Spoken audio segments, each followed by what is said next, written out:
Thousands of fans joined Sharon Osbourne and her children today to bid farewell to Ozzy Osbourne in a heartfelt funeral procession that wound its way through the streets of his hometown, Birmingham. The rock legend, who passed away last week at the age of 76, was honored in a ceremony that was as grand as it was deeply emotional, reflecting his immense impact on music and culture. The procession began just after midday and featured a hearse carrying Ozzy's coffin, decorated with vivid purple flowers spelling out his name. It passed by his childhood home on Lodge Road in Aston, where local residents had placed tributes and hung a picture of Ozzy in the front window. From there, the cortege moved slowly through Birmingham, accompanied by 6 Mercedes funeral cars and a police escort. One of the most poignant stops came at Black Sabbath Bridge, a location symbolic of Ozzy's legacy with the band that defined heavy metal. Here, Sharon, supported by their children Jack, Kelly, and Aimee, and Ozzy's eldest son Louis, laid floral tributes. The family expressed gratitude to the crowd with peace signs, while visibly moved by the overwhelming public support. Sharon, clutching a bouquet of flowers, leaned on her children for comfort, wiping away tears as fans chanted "Ozzy, Ozzy, Ozzy." The funeral procession was led by a live brass band, Boston Brass, which performed instrumental versions of iconic Black Sabbath songs like Iron Man. The sound resonated through the streets, echoing the memory of the man affectionately dubbed the Prince of Darkness. The band's rendition of Ozzy's classics added a celebratory tone to what was otherwise a deeply emotional event. Crowds had started gathering hours in advance, lining Broad Street and other parts of the city center. Many had brought flowers, handmade signs, and memorabilia. The atmosphere, though heavy with grief, was also one of admiration and celebration. People hung out of windows and climbed onto rooftops, desperate to catch a final glimpse of the music icon's passing. Elsewhere, tributes extended beyond Birmingham. In London, the Coldstream Guards paid their own respects during the changing of the guard at Buckingham Palace, performing Ozzy's hit Paranoid in a fitting nod to his global influence. Back in Birmingham, fans continued to gather around the Black Sabbath mural on Navigation Street, where heartfelt messages and floral tributes had been accumulating since news of Ozzy's death broke. A book of condolences had also been opened at Birmingham Museum and Art Gallery, which is currently hosting an exhibit titled Ozzy Osbourne, 1948 to 2025 Working Class Hero, a fitting tribute to a man who never forgot his roots. The Osbourne family personally funded the entire event, working closely with Birmingham City Council to organize the public procession. Speaking on behalf of the city, the Lord Mayor of Birmingham, Councillor Zafar Iqbal, praised Ozzy as not just a music icon but a beloved son of the city. He was humble, grounded, and proud of his roots, the mayor said. It was a dignified and powerful farewell, and the city is proud to have hosted it. Superfans shared their emotions freely. Aimee Mayberry, 32, who had grown up listening to Ozzy, called the day beautiful and full of unity. She was among those lucky enough to be at the front of the crowd, catching every moment. It was moving to see Sharon, she said. You could tell how much she was hurting, but she stayed strong for everyone. Another fan, DJ Aimee from Wolverhampton, spoke about Ozzy's influence on her life. He was the voice that made being different okay, she said.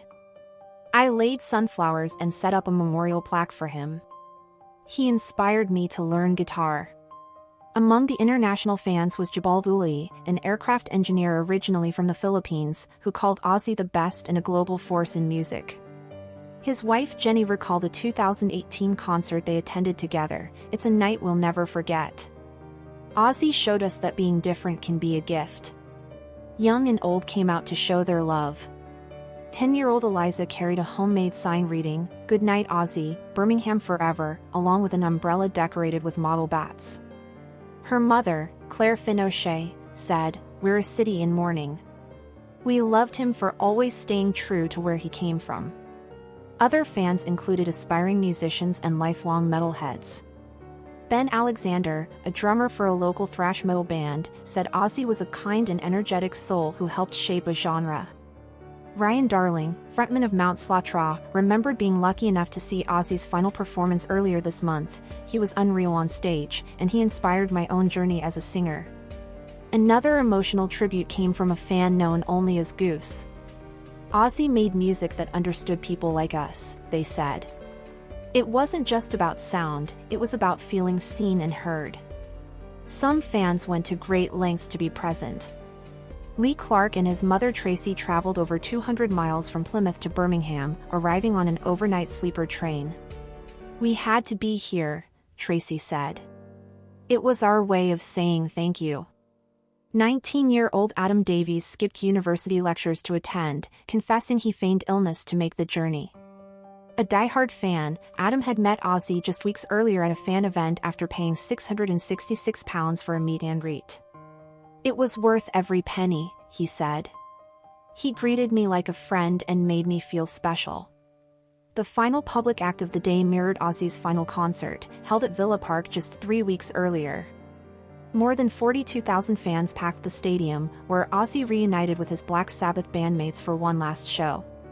He thanked the crowd, saying, "You've no idea how I feel, thank you from the bottom of my heart."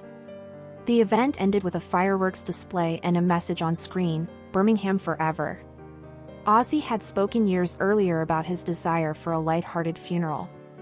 He once joked in an interview that he wouldn't mind if his send-off included Justin Bieber, Susan Boyle, and the Diddy Men.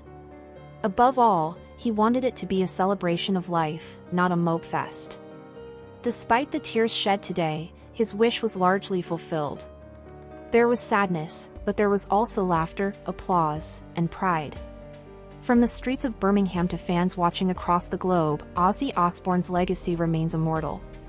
Born John Michael Osbourne in 1948, the future rock star overcame a troubled youth to become one of the most recognizable voices in music history. From the formation of Black Sabbath in the late 1960s to a wildly successful solo career and a new chapter as a reality TV star in The Osbournes, Ozzy never stopped evolving. But through it all, he remained devoted to his fans and fiercely loyal to Birmingham. Thank you for watching. If you enjoyed this video, please subscribe and turn on the notification bell for more updates on celebrity deaths and news updates. His final wish, it seems, was granted, a goodbye filled with gratitude, rock and roll, and the love of the people who never stopped believing in him. Thank you for watching. If you enjoyed this video, please subscribe and turn on the notification bell for more updates on celebrity deaths and news updates.